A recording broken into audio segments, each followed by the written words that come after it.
आज का हमारा प्रेजेंटेशन का टॉपिक है seed germination experiments and parameters used in qualifying germination.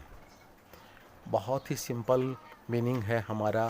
अंकुरण से मतलब है एक नया प्लांट हमारे सामने किस प्रकार से आता है, उसके बारे में हमें अध्ययन करना है। जब बरसात होती है, पूरा का पूरा फील्ड है वो हमें ग्रीन नज़र आने लग जाता है। ये ग्रीन कैसे हुआ, इसके पीछे राज क्या है, ये सब क्यों घटित हुआ, ये जानने के लिए हमें पहले सीड के बारे में जानना पड़ेगा और उसके बाद में हम अंकुरण के बारे में जानेंगे। एक नया प्लांट जो हमारे सामने खड़ा हुआ है वो हर साल उसके अंदर रिप्रोडक्टिव फेजेस आती है और रिप्रोडक्टिव फेजेस आने पर उसके अंदर बीजों का निर्माण होता है। जो प्लांट्स एनुअल्स होते हैं, एक वर्षीय पादप होते हैं, उनके अंदर रिप्रोडक्टिव फेज़ है वो एक दफ़ा आती है। और जो पेरिनियल प्लांट्स होते हैं उनमें हर साल या साल में 2 बार ये रिप्रोडक्टिव फेजेस आती रहती है और सीड्स का या बीजों का निर्माण होता है। और बीज ही वो संरचना होती है पौधे के अंदर जिससे नया प्लांट बनकर हमारे सामने आता है।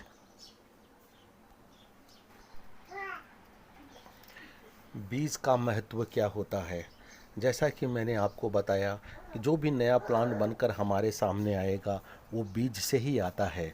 तो इससे इस बीज का जो महत्व है वो हम बहुत अच्छी तरह से समझ सकते हैं कि बीज वो फंक्शनली डिवाइस है जो कि रिप्रोडक्शन, मल्टीप्लिकेशन और प्रिजर्वेशन एक प्लांट के माध्यम से होता है। एक नया प्लांट बनकर हमारे सामने आता है। जैसा कि फ्रीमैन ने बहुत पहले कहा था कि सीड ही वही जर्म की बिगनिंग है और वही एंड है। और जो फ्रूट्स हम लोगों को मिलते हैं जिनके अंदर बीज होते हैं वो आने वाले कल के लिए हमें प्रॉमिस करते हैं कि उससे एक नया प्लांट बनकर हमारे सामने आएगा। इसलिए जो बीज का महत्व है वो किसी भी मायने में कम नहीं है, क्योंकि अगर हम प्लांट्स की पॉपुलेशन की बात करेंगे, कम्युनिटी की बात करेंगे, तो जो भी प्रोपेगेशन का माध्यम है उसमें सबसे महत्वपूर्ण जो साधन है वो बीज ही है। बीज वो स्मॉल संरचना है जिसको हम प्लांट का बेबी कह सकते हैं, क्योंकि उसी के माध्यम से रीजनरेशन की जो प्रोसेस है वो संभव होती है और अल्टीमेटली ये रिप्रोडक्शन है वो सफलतापूर्वक हो पाता है। अगर हम तकनीकी रूप से देखें तो प्लांट्स ही वो साधन है जो हम नई क्रॉप को रेज करने के लिए काम में लाते हैं। हम अपने खेतों में बहुत सारे प्लांट्स लगाते हैं, फसल लगाते हैं, जिनसे हमें बहुत सारे प्लांट के माध्यम से अनाज प्राप्त होता है। ये सब के सब सीड के माध्यम से ही होता है। अगर सीड नहीं होगा तो हम नए प्लांट्स वो नहीं लगा पाएंगे और नहीं लगाने का मतलब ये है कि हम क्रॉप की पैदावार है वो नहीं कर पाएंगे। सामान्यतः जो बीज होता है वो पौधे के जो दूसरे भाग हैं उनके मुकाबले में एक सूखी संरचना होती है, ड्राई संरचना होती है, जिसके माध्यम से हम उसको इन्वायरमेंट में अलग अलग कंडीशंस में स्टोर कर सकते हैं, क्योंकि उसके अंदर उस ड्राइनेस के कारण से एक प्रतिरोधक क्षमता डेवलप होके आ जाती है। अगर उसमें नमी रह जाएगी तो शायद उसके अंदर फंगस लगकर उसके नष्ट होने के चांसेस है वो बढ़ जाते हैं। अगर हम ब्रॉड सेंस में कहना चाहें सीड के बारे में तो सीड है वो तकनीकी को ले जाने वाला वाहक होता है। जो सीड होता है वो फूड की सप्लाई को सिक्योर करता है, क्रॉप की पैदावार के लिए बिल्कुल वो सुनिश्चित करता है। और उस सीड के लगाने से ही जब कंडीशंस फेवरेबल होती है तो हमें प्रोडक्शन है वो प्राप्त होता है। और तेज़ी से अगर हमें खेती करनी होती है तो उसके लिए सीड ही वो एक ऐसा माध्यम होता है जिसके द्वारा हम क्रॉप लगाकर पैदावार हासिल कर सकते हैं। तो ब्रॉड सेंस में हम कहना चाहेंगे तो यही कहेंगे कि सीड ही वो सारी संरचना होती है जिसके ऊपर हमारी लाइफ है वो डिपेंडेंट होती है। अगर हम एम्ब्रियोनल चेंजेस की बात करें कि बीज में क्या होता है, और जब हम देखते हैं कि फ्लावर के अंदर कैलिक्स, कोरोला, एंड्रोसियम, गाइनेसियम ये चारों स्ट्रक्चर्स हैं वो पाई जाती हैं। जब हम ओवरी का टीएस काट कर हम देखते हैं तो हमें उसके अंदर ओव्यूल्स नज़र आते हैं और यही ओव्यूल्स बाद में जाकर सीड में परिवर्तित हो जाते हैं। जब फर्टिलाइजेशन की प्रोसेस होती है तो उसमें जायगोट का निर्माण होता है और जायगोट से एम्ब्रियो बनता है। एम्ब्रियो के पास में एंडोस्पर्म होता है जो कि इंटेगुमेंट्स जो कि प्रोटेक्टिव लेयर्स होती है उससे इसकी रक्षा होती है, और यही एंडोस्पर्म उन ओव्यूल्स यानी एम्ब्रियो, जो ओव्यूल्स के अंदर एम्ब्रियो है जो कि अब से ओव्यूल सीड में परिवर्तित होने जा रहा है, तो उस एम्ब्रियो को न्यूट्रिशन देने का काम करता है। और यही सब चीज़ें हैं वो एडवर्स इन्वायरमेंटल कंडीशंस में उस एम्ब्रियो को प्रोटेक्ट करने का काम करती है। सीड कार्बोहाइड्रेट, लिपिड्स, प्रोटीन और दूसरे जो बायोकेमिकल जो कॉन्ट्रास्ट होते हैं पेरेंट्स प्लांट्स के अकॉर्डिंग, उनमें अलग अलग उनमें साइज के ये सब चीज़ें हैं वो पाई जाती है। हम ये नहीं कह सकते कि सभी बीजों के अंदर इन सब की मात्रा एक समान होती है, ये डिपेंड करता है सीड टू सीड, और सीड के अकॉर्डिंग ये सब चीज़ें अलग अलग होती है। सामान्यतः जो बीज होता है वो ड्राई होता है, लेकिन उसके बावजूद भी उसके अंदर 10 से लेकर 20% मॉइस्चर पाया जाता है मैच्योरिटी के ऊपर। इसलिए हम ये कह सकते हैं कि ड्राई होने के साथ साथ उसमें कुछ मॉइस्चर भी पाया जाता है। अगर हम मॉर्फोलॉजिकल पैरामीटर्स की बात करें सीड के अकॉर्डिंग, तो सीड जैसा मैंने अभी आपको बतलाया, सीड है वो अलग अलग पौधों के ऊपर डिपेंड करता है कि उसका साइज़ क्या होगा, उसकी शेप क्या होगी, उसका कलर क्या होगा। ये सब मदर प्लांट के साथ साथ वहाँ के जो इन्वायरमेंटल कंडीशंस है उसके ऊपर भी डिपेंड करता है।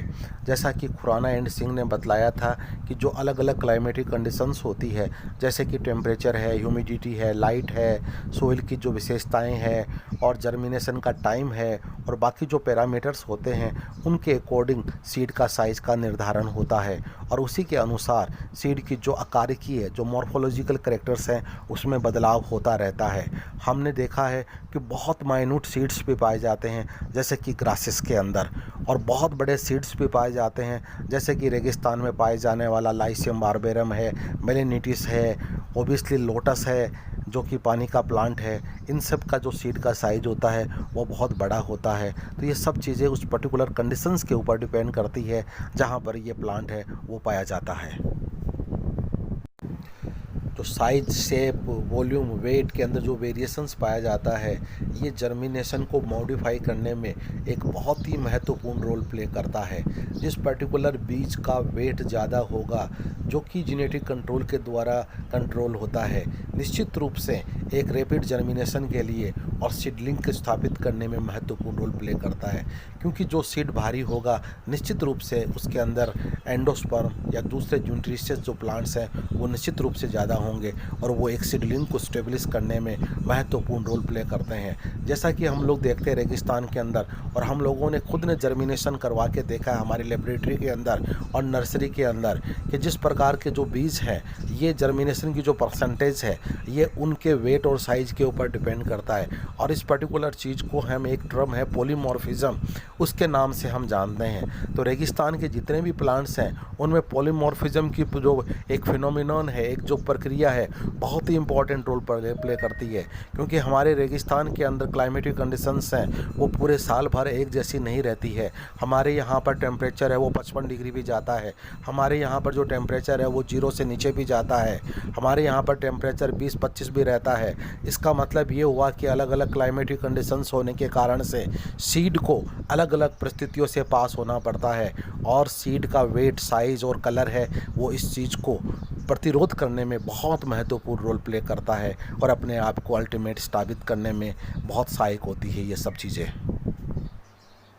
जैसा कि अभी मैंने आपसे कहा, सीड का जो आकार होता है वो जर्मिनेशन के लिए और प्लांट की जो प्रारंभिक अवस्थाएं होती है उसके लिए बहुत ही उचित और महत्वपूर्ण रोल प्ले करता है। और ये ऑब्जर्वेशन है वो गिरिस एट अल 2001 में भी उन्होंने बतलाई। और हमारे स्वयं की जो ऑब्जर्वेशंस हैं, जैसा कि मैं बार बार कह रहा हूँ, हमने खुद ने स्वयं ने लेबोरेटरी के अंदर और नर्सरी के अंदर जर्मिनेशन की जो प्रोसेस देखी है उसमें भी इस चीज़ को हम प्रूव कर सकते हैं कि सीड साइज़ है वो जर्मिनेशन और अर्ली ग्रोथ के लिए बहुत फ़ायदेमंद होती है। अलग अलग साइज़ के बीज, उनके अंदर स्टार्च और दूसरे जो फूड स्टोरेज होते हैं उनका लेवल है वो अलग अलग होता है। ये अलग अलग होने के कारण से ही जर्मिनेशन और प्लांट की जो ग्रोथ है वो प्रभावित होती है। क्योंकि हम किसी भी चीज़ को एक जनरलाइज वे में नहीं कह सकते कि अगर वो बीज है तो सारी चीज़ें उसमें एक जैसे होगी। ये स्वयं के ऊपर डिपेंड करता है, ये खुद के ऊपर डिपेंड करता है कि उसमें जो भी लेवल्स हैं स्टार्च का और दूसरे जो मटेरियल्स हो, यही चीज़ें उसके जर्मिनेशन को और ग्रोथ को नियंत्रित करने का काम करती है। अब चलते हैं हम आगे कि जर्मिनेशन के अंदर कौन कौन से स्टेप्स है वो इन्वॉल्व होते हैं। जैसा मैंने शुरू में कहा था कि जब बारिश होती है तो पूरा का पूरा फील्ड है वो ग्रीन हो जाता है और पूरे के पूरे प्लांट्स हमें दिखाई देने लग जाते हैं। लेकिन ये प्रोसेस केवल उसी दिन स्टार्ट नहीं हुई है, वो प्रोसेस है वो डिपेंड करता है 2 दिन पहले स्टार्ट हुई है, 3 दिन पहले स्टार्ट हुई है, 4 दिन पहले स्टार्ट हुई है। हमें तो बस ये होता है कि प्लांट बाहर निकल कर आ गया और बीज है वो अंकुरित हो गया, जबकि ऐसा नहीं होता है। जिस पर्टिकुलर बीज का सीड कोट या आवरण मजबूत होता है उसको जर्मिनेशन करने में, अंकुरित होने में ज़्यादा समय लगता है, और जिसका आवरण पतला होता है, थिन होता है, वो जल्दी ही अंकुरित हो जाता है। बीज के अंदर, जर्मिनेशन के अंदर जो सबसे पहली प्रोसेस होती है उसको हम इम्बाइबिशन ऑफ वाटर के नाम से जानते हैं। ज़मीन के नीचे बहुत सारे बीज पड़े हुए हैं जिसको हम सीड बैंक के रूप में जान सकते हैं। बहुत सारे बीज हैं, और जब बरसात आती है या पानी की उपलब्धता होती है तो बीज पानी को सोखने का काम करता है, और बीज को सोखने की जो प्रोसेस है, प्रक्रिया है, इसको हम इम्बाइबिशन ऑफ वाटर के नाम से जानते हैं। कई दिनों से उस बीज के अंदर जो एम्ब्रियो है वो सोया हुआ है, रेस्टिंग पीरियड में है, और जैसे ही पानी को वो इम्बाइब करता है, सोखता है, तो वो एम्ब्रियो है वो एक्टिव हो जाता है। और एक्टिव होने का मतलब ये होता है कि वो अपनी क्रियाएं प्रारंभ कर देता है, और क्रियाएं प्रारंभ करने का मतलब ये होता है उसके अंदर एंजाइम्स की एक्टिविटीज़ स्टार्ट हो जाती है, और स्टार्ट होने का मतलब ये होता है डिवीज़न की प्रक्रिया, विभाजन की प्रक्रिया। जो जाइगोट एक सेल वाला होता है वो 2 सेल का हो जाता है, 2 से 4 सेल, 4 से 8, 12, 12 से 24, इस तरह से ये मल्टीप्लाई होता चला जाता है, और बहुत सारी कोशिकाओं का एक समूह हमारे सामने आ जाता है। जब कोशिकाएं बहुत सारी हमारे सामने आ जाती है, उसके पश्चात उसके अंदर कोशिकाओं का इनलार्जमेंट या साइज में बढ़ना प्रारंभ होता है। और डियर फ्रेंड्स, साथ में एंजाइम्स की एक्टिविटीज़ भी बढ़ती चली जाती है, और जो स्टोर फूड मटेरियल उसके अंदर है वो उसको ब्रेक डाउन करने में उसकी हेल्प करती है। तो जैसा मैंने कहा कि जो पहली प्रोसेस होती है वो पानी को इम्बाइब करने की होती है। जब ये मल्टी सेलुलर हो जाता है तो मल्टी सेलुलर होने का मतलब ये होता है कोशिकाओं के अंदर डिफ्रेंशिएशन, और डिफ्रेंशिएशन का मतलब मेरा ये है कि किस पर्टिकुलर पार्ट को प्ल्यूमुल बनाना है और किसको रेडिकल बनाना है। जो रेडिकल बनेगा वो रूट का निर्माण करेगी, जो प्ल्यूमुल बनता है वो शूट का निर्माण करेगी, जो आगे चलकर लीफ एंड स्टेम का निर्माण करती है। ये कंटिन्यूशन में चलने वाली प्रोसेस होती है, एक चेन होती है जिसके माध्यम से हमें ये सब चीज़ें हैं वो दिखाई देती है। और ये जो ऑब्जर्वेशंस है वो मेरे respected sir professor DN. Sen sir की है, जो 1982 में उन्होंने एक किताब लिखी थी जर्मिनेशन के बारे में। ये उनकी ऑब्जर्वेशंस हैं, और उसके पश्चात हम सब लोगों ने भी इस चीज़ को बहुत अच्छे से ऑब्जर्व किया है। जैसा मैंने कहा कि जर्मिनेशन होने में 3 दिन भी लग सकते हैं और 4 दिन भी लग सकते हैं, और मैं ये यहाँ पर ये कहना चाहता हूँ कि आधा घंटे में भी सीड जर्मिनेशन हो सकता है, और ये डिपेंड करता है उस पर्टिकुलर प्लांट के ऊपर कि कौन सा बीज किस तरह का है हमारे सामने, उसका जो आवरण है वो थिन है या थिक है। ये सारी की प्रक्रिया है ये उसी के ऊपर निर्भर करती है। जिस पर्टिकुलर बीज का आवरण काफ़ी कठोर होता है, हार्ड होता है, उस बीज को वाटर इम्बाइब करने में टाइम लगता है, समय लगता है।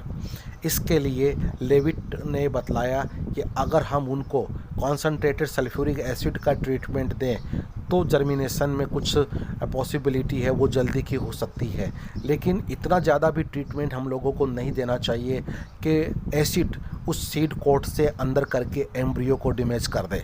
अगर एम्ब्रियो ख़त्म हो गया तो सीड जर्मिनेट नहीं हो पाएगा। इसलिए हम एक्सपेरिमेंट के तौर पे अलग अलग कॉन्सनट्रेशंस के सल्फ्यूरिक एसिड का ट्रीटमेंट देते हैं, और ये ट्रीटमेंट उसके सीड कोट के ऊपर डिपेंड करता है कि उसका सीड कोट है वो कितना हार्ड है, और उसी के अनुसार हम कॉन्सनट्रेशन यूज करते हैं, और सल्फ्यूरिक एसिड से हम बेटर जर्मिनेशन परसेंटेज है वो प्राप्त कर सकते हैं। सामान्यतः हमारे रेगिस्तान के पौधों में हम इस तरह की जो एक्सपेरिमेंट है वो साधारणतया प्रयोग में लाते हैं।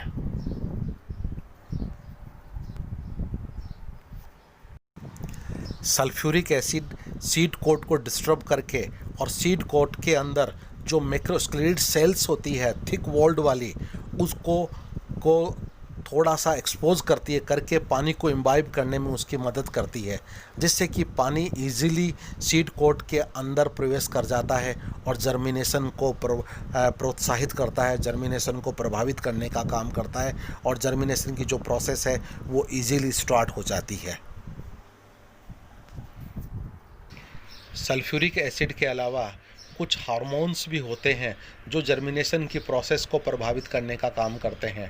और हार्मोन्स की अगर हम लोग बात करें तो जिब्रेलिन है वो सबसे इम्पोर्टेंट रोल प्ले करता है, और बीज के अंदर जिब्रेलिन जैसा सब्सटेंस है वो भी रिपोर्ट किया गया है, जो डी नियोसिंथेसिस और अल्फा इमाइलेज के रूप में एक बहुत इम्पॉर्टेंट रोल है वो प्ले करता है।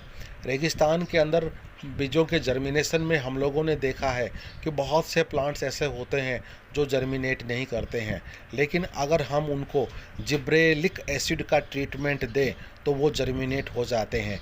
इसका मतलब ये हुआ कि उन बीजों के अंदर जिब्रेलिन या जिब्रेलिक एसिड की कमी है और वो ट्रीटमेंट देने से वो कमी दूर हो जाती है और सीड है वो जर्मिनेट कर जाता है।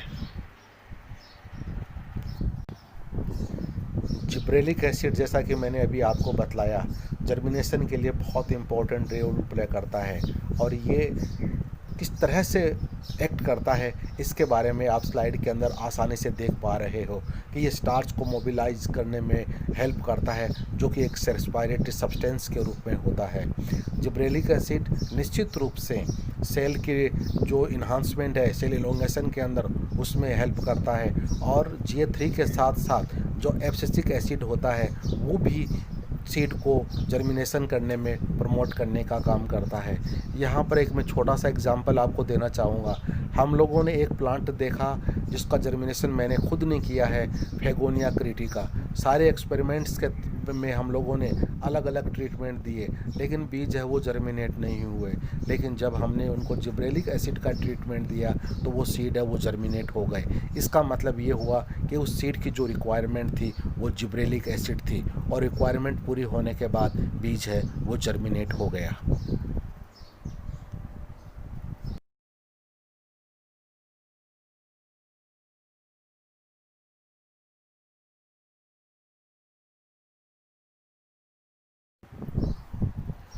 सल्फ्यूरिक एसिड और जिब्रेलिक एसिड के अलावा जो नाइट्रेट्स हैं और अमोनियम है, यह भी इसकी जो फिजियोलॉजिकल मैकेनिज़्म होती है ये भी सीड जर्मिनेशन को प्रभावित करने का काम करती है, क्योंकि इनकी जो लाइपेज एक्टिविटी है वो सीड के ऊपर अपना प्रभाव डालती है।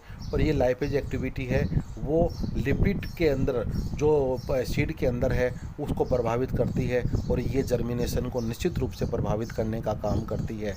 तो जैसा मैं बार बार रिपीट कर रहा हूँ कि बहुत सारे केमिकल्स हैं जो इस पूरी प्रोसेस को प्रभावित करने का काम करते हैं, जिसमें नाइट्रेट और अमोनिया भी शामिल है। बाकी जो दूसरे केमिकल्स हैं उसी के अनुसार पोटेशियम है वो मैक्रोन्यूट्रिएंट्स के रूप में सैंडी सॉइल के अंदर पाया जाता है, और एक सोल्यूबल आयन के रूप में होता है जो लीच आउट होकर मिट्टी के अंदर रहता है। ये भी एक बहुत इम्पॉर्टेंट रोल प्ले करता है, जो प्रोटोप्लाज्म है उसके लिविंग के लिए, उसको सर्वाइव करने के लिए, उसको ज़िंदा रखने के लिए ज़रूरी होता है। इसलिए पोटेशियम आयंस का जर्मिनेशन के लिए बहुत इम्पॉर्टेंट रोल है वो होता है। जैसा अभी हम लोग नाइट्रेट्स की बात कर रहे थे, तो जो नाइट्रेट है वो लाइट और चिलिंग की जो ओवरकमिंग्स है, जर्मिनेशन की जो रिक्वायरमेंट है उसको भी पूरा करने के काम करता है, और निश्चित रूप से ये बीज के अंदर जो न्यूट्रिएंट मेटाबॉलिज्म है और जो एम्ब्रियो की ग्रोथ है उसको बढ़ाने में हेल्प करता है, उसके काम आता है। तो ये नाइट्रेट्स बहुत ही इम्पोर्टेंट होता है जर्मिनेशन के लिए।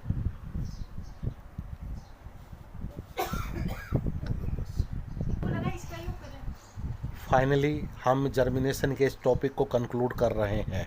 सॉइल जो एक फिजिकल फैक्टर के रूप में काम करता है और साथ में एक केमिकल इन्वायरमेंट के रूप में भी काम करता है, क्योंकि जो सीड है वो जर्मिनेट वो सोइल के अंदर होता है, सोइल के नीचे वो दबा हुआ रहता है, और सोइल के नीचे जो भी प्रक्रियाएं, chemical reactions, physical properties of soil, सारी की सारी जो प्रक्रियाएं हैं वो जर्मिनेशन को प्रभावित करती है।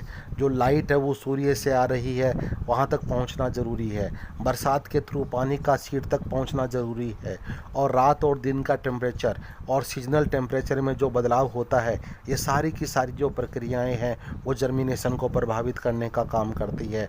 और जैसा कि शुरू में हम लोगों ने बात की थी कि सीड का जो साइज़ है वो भी बहुत इम्पोर्टेंट रोल प्ले करता है।